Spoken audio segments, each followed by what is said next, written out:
y'all, welcome back to the Southern Cottage. I am Connie,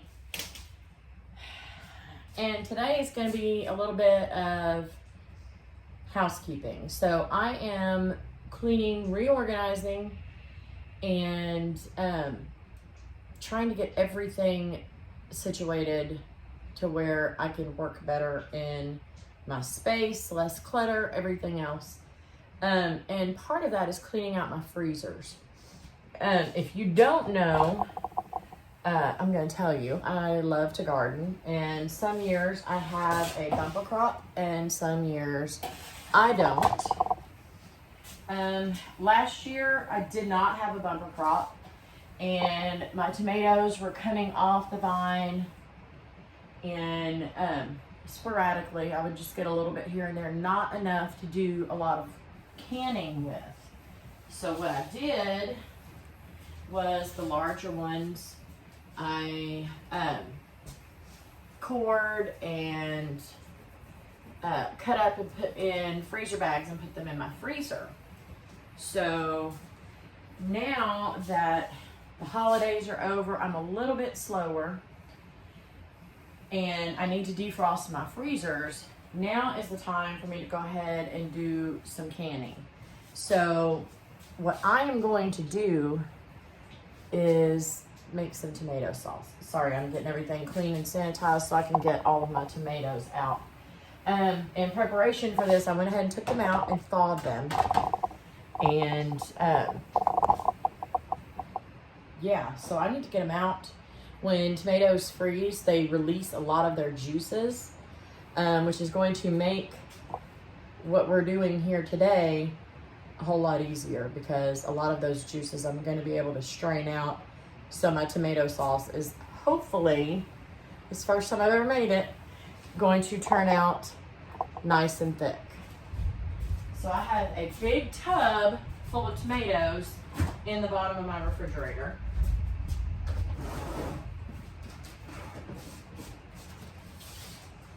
Oh my gosh, sorry.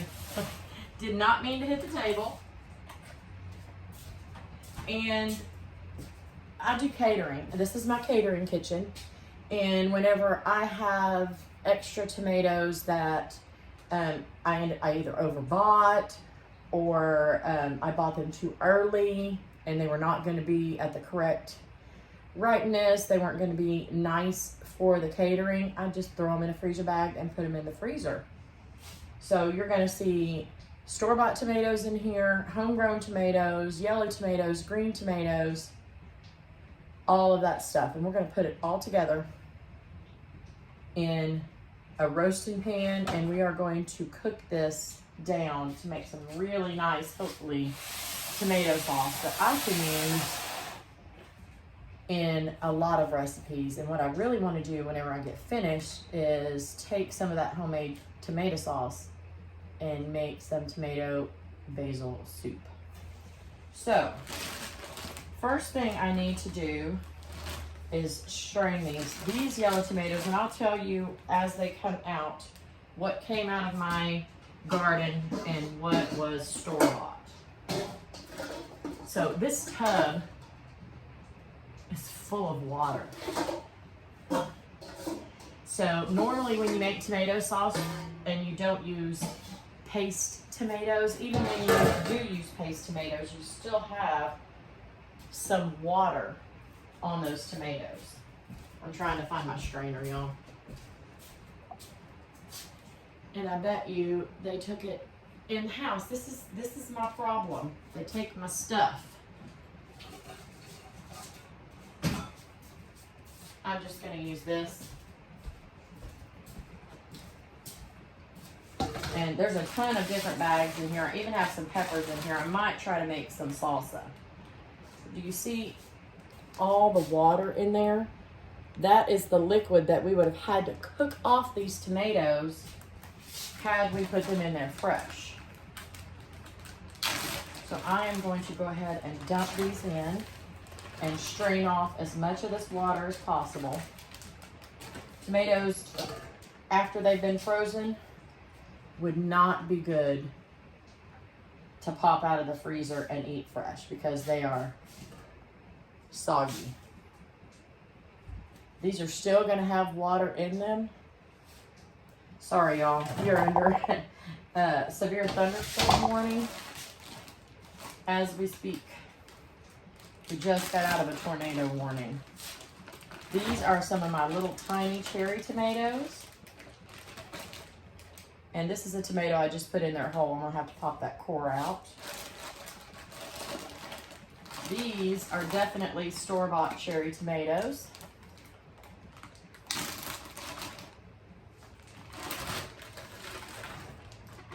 And y'all, I know they're not the best, but we're gonna cook them down. No, they're not. Are these my tomatoes? I don't know. I grew so many different types of tomatoes last year, but sometimes you just can't tell. I'm gonna go ahead and kind of watch for any that might be bad. I did that before I put them in the freezer. Like that one. That one's a little bit browner than I like, so I'm not gonna put that in there. I'm gonna show you once we get all these in here. I think, let me see if I have any other green tomatoes. I do not. I was gonna say I might make a green tomato salsa or something, but I'm not going to. These are more tomatoes that came out of my garden.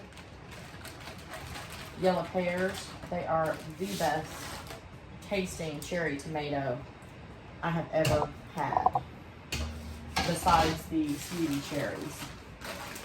All right, I think that might be all of my cherry tomatoes. And the rest of these are diced up tomatoes.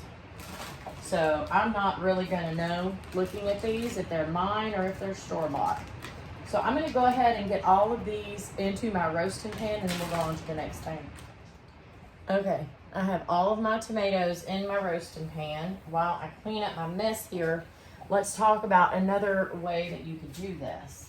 Now, if you wanted to use fresh tomatoes, you would need to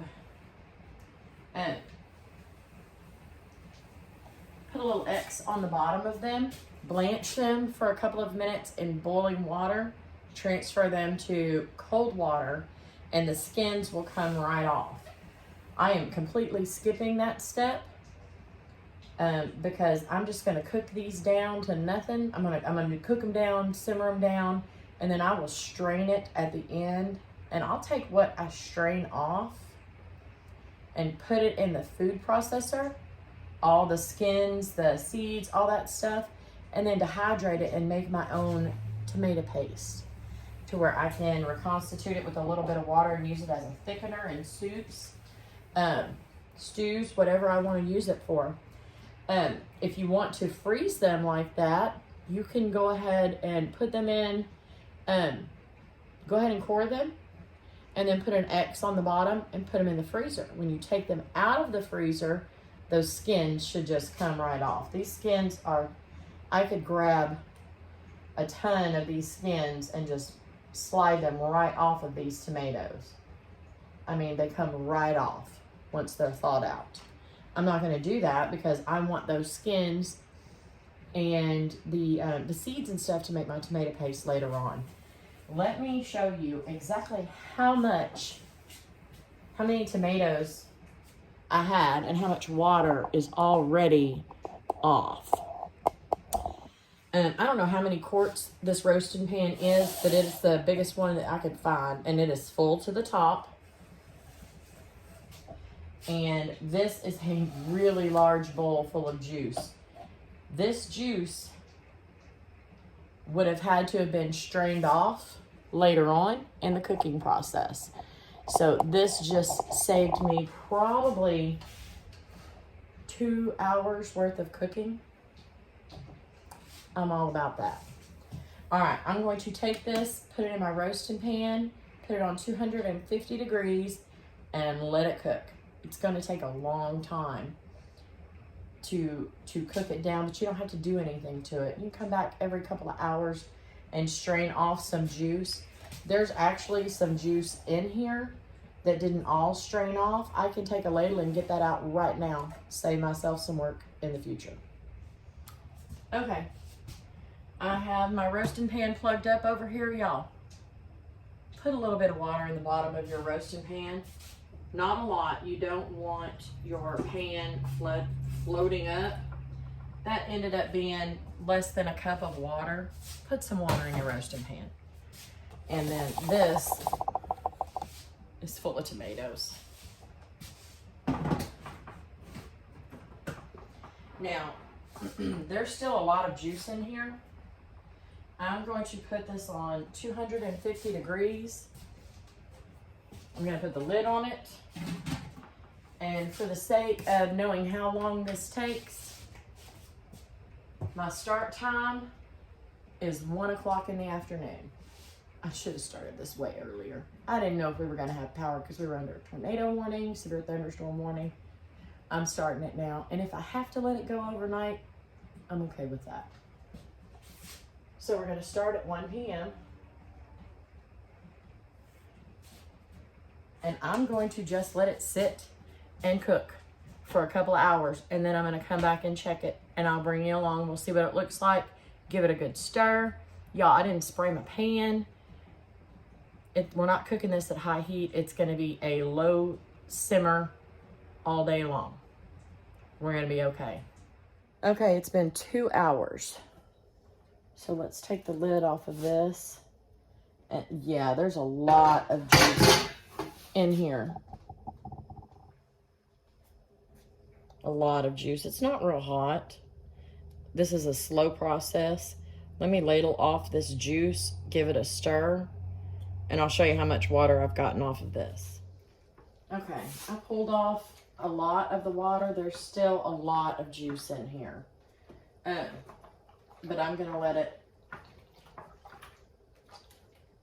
sit here and release more of these juices, and then I'll come back in a couple more hours and pull a little bit more off. And then I think that's going to be the last time I pull off juice. I'm going to let it cook down, and if I have to allow it to cook in this roasting pan overnight to thicken, I'll definitely do that. But I want to make sure that I don't pull off too much. So, and it is already, as you can tell, it was up to the top, and it's already come down a good inch and a half in the pan. So that's it for now. Let's leave it alone. Let me show you the juice that was pulled off. It's about maybe a quarter of this bowl. Now, what I didn't tell y'all earlier is you don't have to waste this water. Technically, this is tomato juice. Doesn't have a whole lot of flavor in it. It's really clear and really thin. If it wasn't pouring down rain outside, I would take this and pour it on my garden. It's free food. I'm just saying. Free food for your plants. But it's pouring down the rain. It wouldn't do anything for my plants today except be washed away. So I'm just going to pour it down the drain. I don't have a need for tomato juice. I don't want to drink it. I'm just going to get rid of it. Okay. Clothing change because I have a strategic planning meeting tonight for our school. It's time to check on this again. It is 5 o'clock. Let's look. There is some juice in there, but it's getting to where a lot of the juice is way more red. So I don't want to get any of the good stuff out of there. So I'm just going to leave this in here. My planning meeting goes from 5:30 to 8:30, so that's 3 hours. So I will check back in on this and with y'all when I get back. Okay, so I am back. To be real honest with you, they canceled the meeting. I forgot to check my email. I got all cute and dressed up, drove up there. Wasn't nobody there. Anyway, it is 9 o'clock. So this has been going for 8 hours.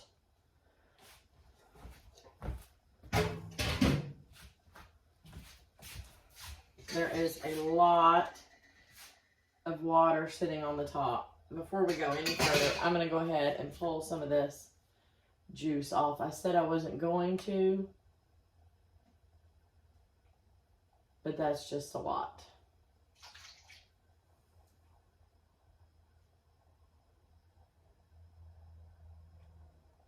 And what I might do is go ahead and put this in a jar and let the tomato bits settle, and then pour off the clear liquid on the top because it'll separate. I'll pour off the clear liquid that's on the top and then put the red tomato bits from the bottom back in here.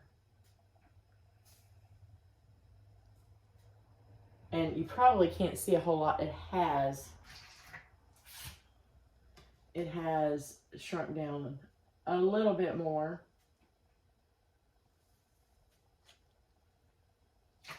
Okay.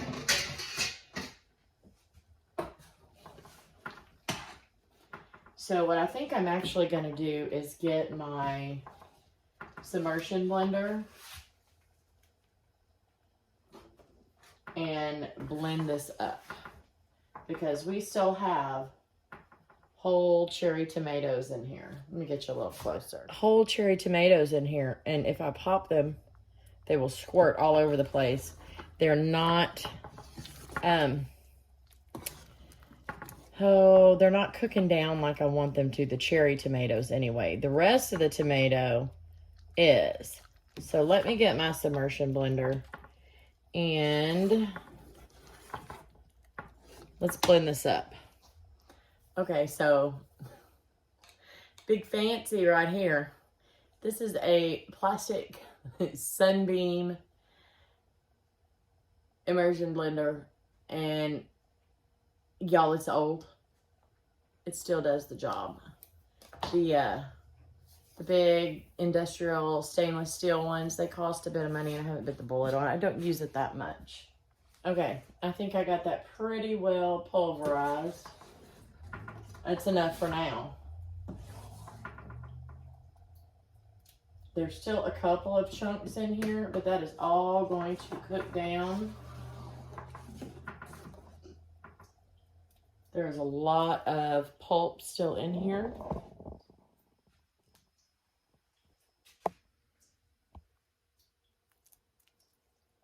That is going to make a nice, thick tomato sauce. All right, so what I'm going to do now is I'm going to leave it going overnight. I think just for my peace of mind, I'm going to turn it down to about 200. The safe temperature for food handling, for food safety, is like 165. So I might put it on 175 and just let it go low and slow overnight. Because I think 250 is a little bit high for what I want to do. And then we will come back tomorrow and check and see how we're doing. Good morning. Okay, this has been on 175 overnight. It's actually 9 o'clock in the morning. I just opened this up. Let me show you what we're looking at.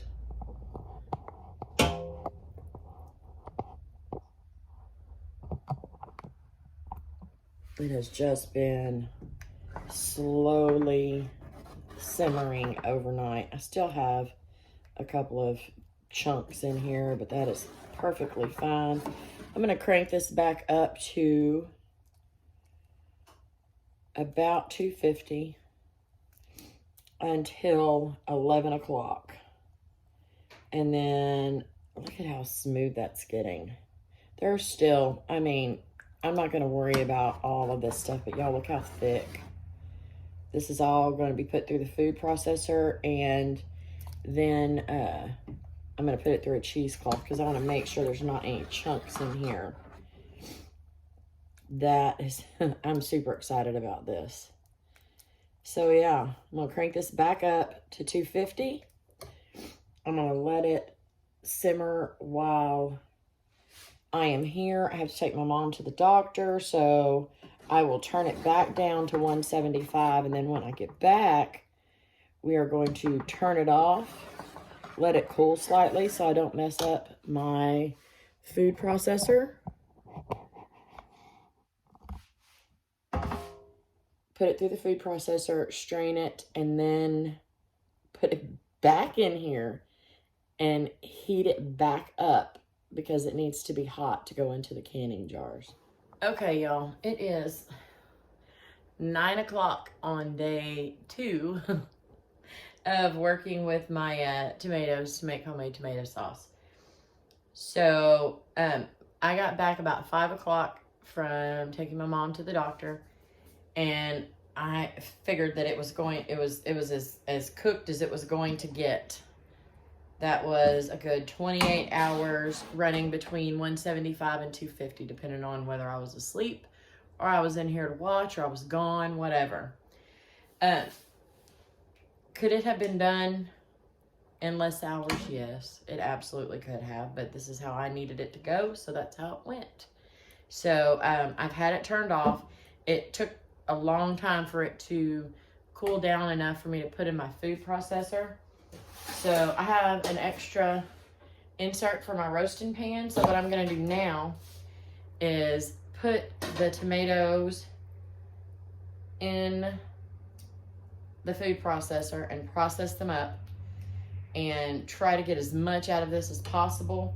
Then I'm going to put it through a strainer covered with cheesecloth and let it strain through so I can get out absolutely every bit of the chunky stuff. It's pretty thick. It's staying on my spoon, but I think to make it go faster, I'm just going to use a measuring cup. It did get a little bit brown around the top edges. I'm not too worried about that. Just a little extra flavor in here. All right. Let's see what we can do. It smells very tomatoey in here. That might have done a little.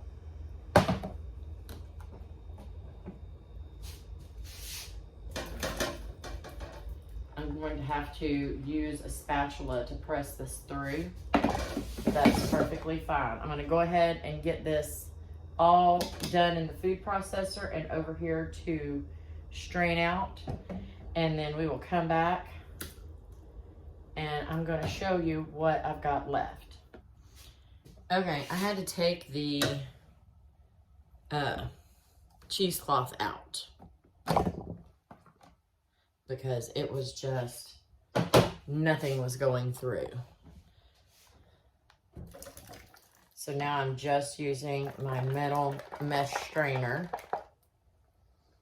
and then I'm having to use a spatula to force it through. There were a lot, and I do mean a lot of seeds in here, and my food processor is not chopping them up. And that just goes to show you that the seeds, they do their best to survive. That's how they come out the other end of an animal after it's been eaten and gets deposited somewhere else and grows. Because if it can live through those digestive juices, I'm not trying to be tacky, I'm just saying, it can certainly live through my food processor. So I am going to finish straining all of this and see how much we have left when we're done. Okay, I am so excited to show y'all this. First, let me show you what was strained out. This is a gallon size Ziploc, and this is all, can you see all the seeds? That is seeds and skin, okay? Now, it took me a few minutes to pulverize it in the food processor and strain it out. It took me a few minutes, but God, it's so worth it. I'm gonna grab a spoon. I'm dying to taste this, but I want, and now, there's no seasoning in this at all. This is pure 100% tomato sauce. You guys have got to see this. It is so thick. Look. Look at how thick that is. Wow.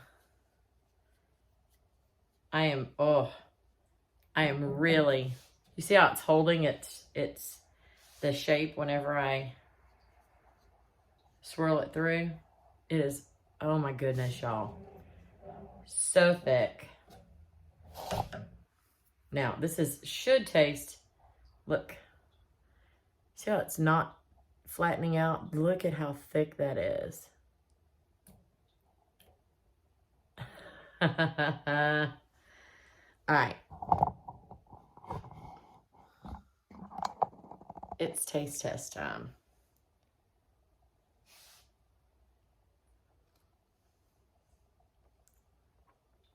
Wow. 100%. I found a little bit of a skin, but I don't care. 100% tomato flavor. I'm super excited about this. So what I'm going to do is I'm going to cover this up and put it in the refrigerator because it's 10 o'clock at night and I'm ready to go to bed. I have a catering tomorrow, so what I will do is take this out when I get home, put it back in my roasting pan, bring it back up to temperature, and start canning. So I'm going to have all this canned tomorrow, and I will be adding some seasoning to the jars. So I'll be right back in just a minute to show you the next steps. Okay, it is finally canning day. So I have this is actually a pressure canner. I've never used it to pressure can. I've never pressure canned. I haven't delved that deep, but I have water bath canned a lot in it. So it's a nice heavy bottom pot. We're gonna use that today. And I've got it about half full of water and it is boiling. I've got another pot on the other stove that is, I've already brought up to a boil, just in case I need a little bit more water, because once you put your jars inside, you want to make sure there's about 1 inch of water covering the tops of those jars. So I brought my tomato sauce out of the refrigerator and brought it back up to temperature, back to boiling, so it's nice and hot. I've got clean, sanitized jars. These jars are canning jars. These are Kerr and Ball jars. Do not use recycled jelly jars. Don't use any of that stuff. I have brand new, clean, sanitized lids and bands to go on my jars. My canner will only hold 9 pint jars, so that's what I've got clean and ready to go right now. This sauce is not seasoned at all, and the reason you can water bath can things like tomatoes and peppers and things, for one, peppers you pickle, cucumbers you pickle, so they've got a lot of acidity. Tomatoes have a lot of acidity on their own, but some tomatoes, the level of acidity is a little bit different. So just to make certain you have the right amount of acidity, I'm going to add citric acid. So to these pint jars, I'm going to add 1/4 teaspoon of citric acid. So I'm going to go ahead and put that in each jar, just right at the bottom. And then I will add 1/2 teaspoon of salt. And I use just regular table salt. once I get these jars filled, and I know I'm gonna have some sauce left over to can, but I'm gonna go ahead and put it back over there and keep it hot. That way when these come out, I can fill up another set of jars and get those in the canner. Half teaspoon of salt. This is the only seasoning this is going to get. There are so many recipes for seasoned tomato sauce, but I need this to be just a generic tomato sauce, so I can use it in any type of dish.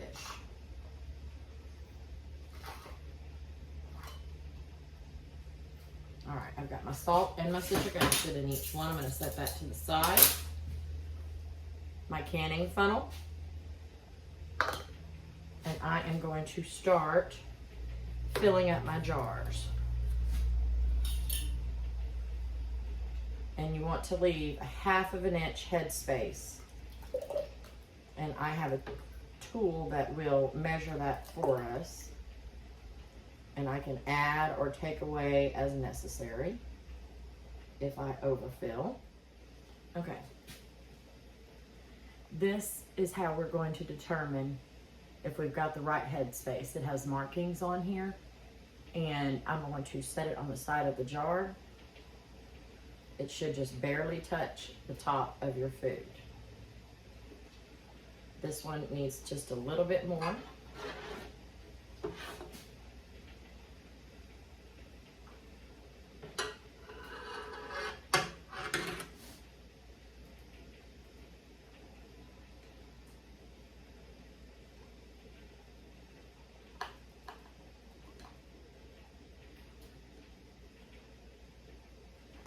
That one I know is going to need just a touch more.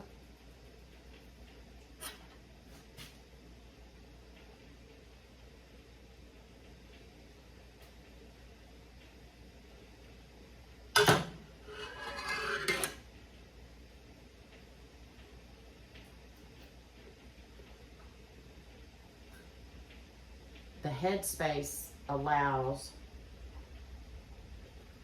the air to escape to help you form the seal. Okay, these are ready. I'm going to take a clean paper towel and wipe the rims of these off. You do not want any food on the rim of this jar. Also, I use my jars over and over again.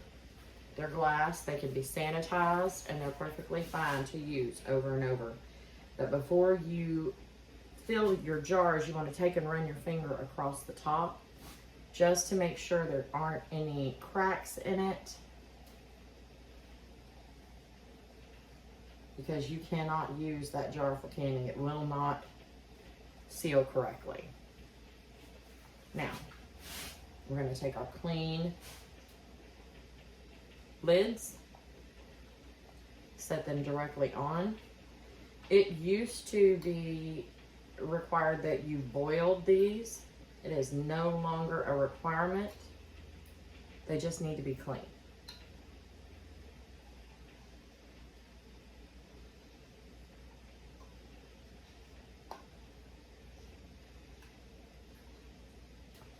And then you take your rim, lid, whatever you want to call it, and fingertip tight. Don't crank it down, because you need that gas, that oxygen, to escape so it can form its seal. Get all these on here, and then we'll place them down inside the canner. These need to process for 35 minutes. If you're at a high altitude, look it up. It may need to process for a little bit longer than that,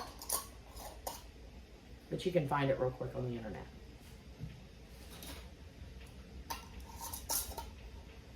All the information that I'm giving you right now can be found in the Ball Complete Book of Home Preserving. That is like the canning Bible. Now this jar has some tomato sauce on the side, because y'all know I can't do anything without making a mess. These are warm. All right, I am going to transfer them into my canner, my handy dandy jar grabber.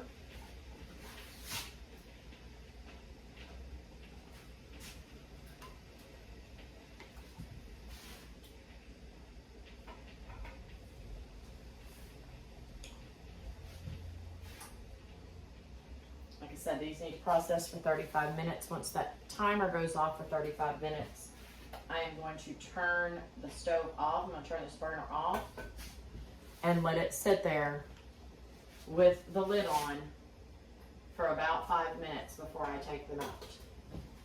Here they are, all in the canner. The bubbles that are coming up is air escaping from inside of the jar.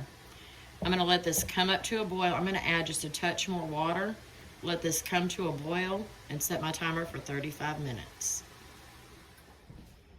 Okay, my timer just went off. I'm going to turn it off, remove the lid, and then I'm going to set a timer for 5 minutes. And we're going to let it stay in the pot, in the water, for 5 minutes. Okay, 5-minute timer just went off, so we're going to pull them out. And I'm going to come straight up out of the water with them. There will be some water left on the top. Don't be tempted to tilt it over to drain that water.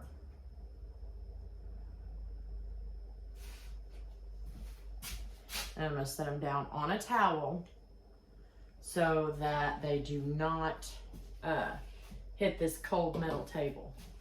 You don't want to shock them. Your jars may bust.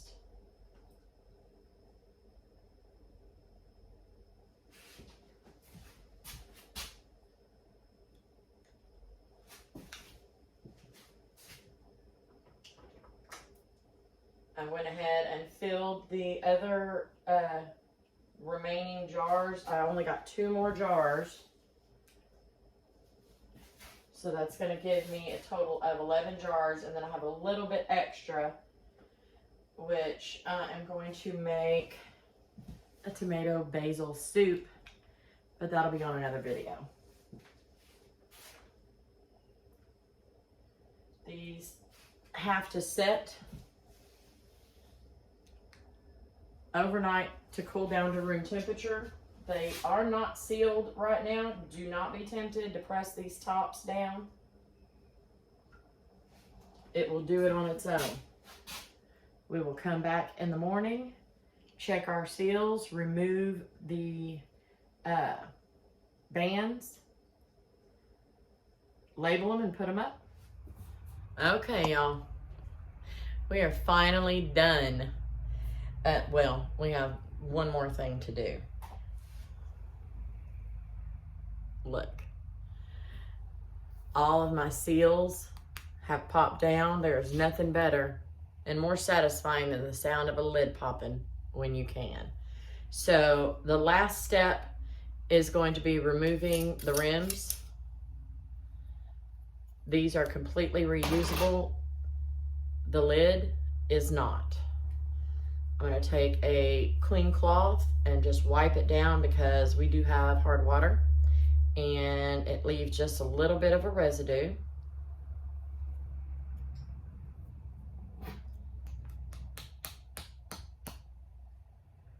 I'm going to check my seal and it's not coming off. So I'm going to remove all of these rims, wipe them all down, label the top, and put them in my pantry. And I have 11 pint jars of homemade tomato sauce. I got the tomatoes out of my freezer, freed up some space, and these will be good for a year or more in my pantry. They won't last that long because I will be using them. But yeah, if I needed them to last that long, they would.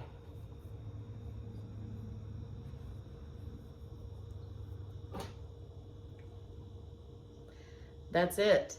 Now, does it have to take this many days? I think this is day 4. No, it does not. You could get this done all in one day. It does not have to sit and simmer that long. I just did it because I needed them out of my freezer, and I needed them to stay hot. I wasn't quite ready to can them.